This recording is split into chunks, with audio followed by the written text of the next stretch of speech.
मित्रों नमस्कार।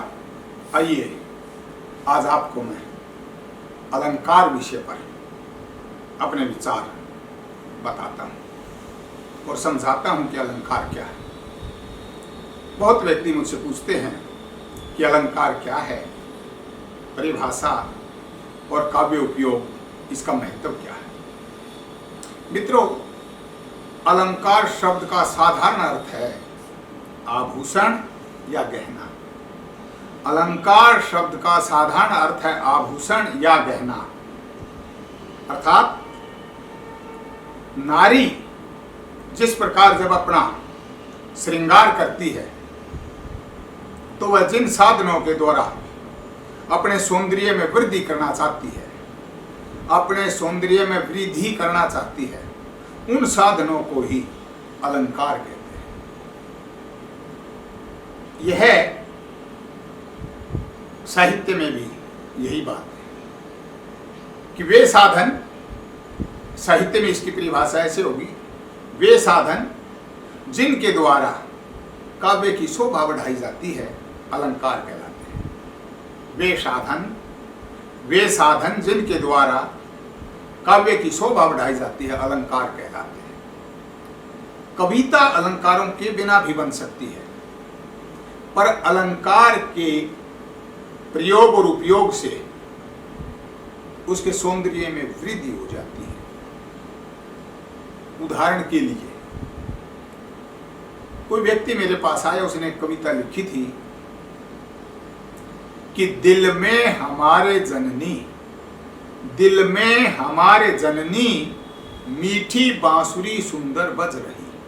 अर्थात हे भारत माता, हमारे दिल में तुम्हारे नाम की बड़ी मीठी और सुंदर बांसुरी बजती रहती है।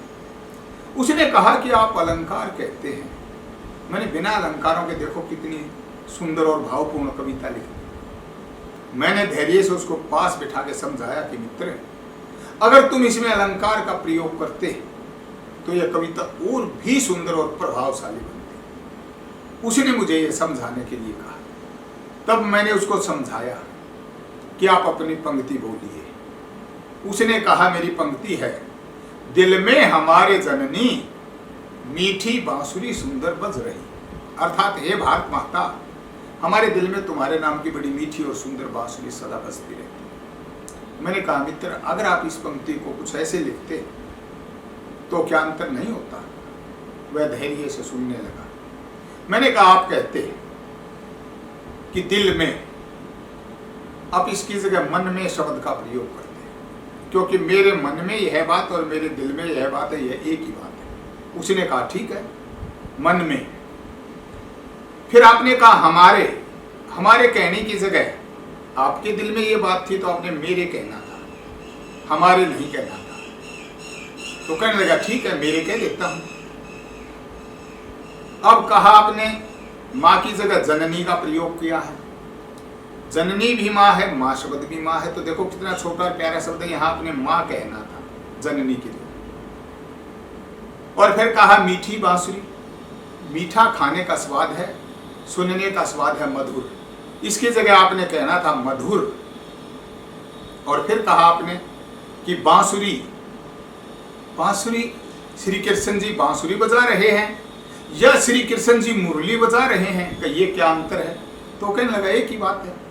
तो आप बांसुरी की जगह मुरली कही, तो उसने कहा मुरली प्रयोग कर देता हूं।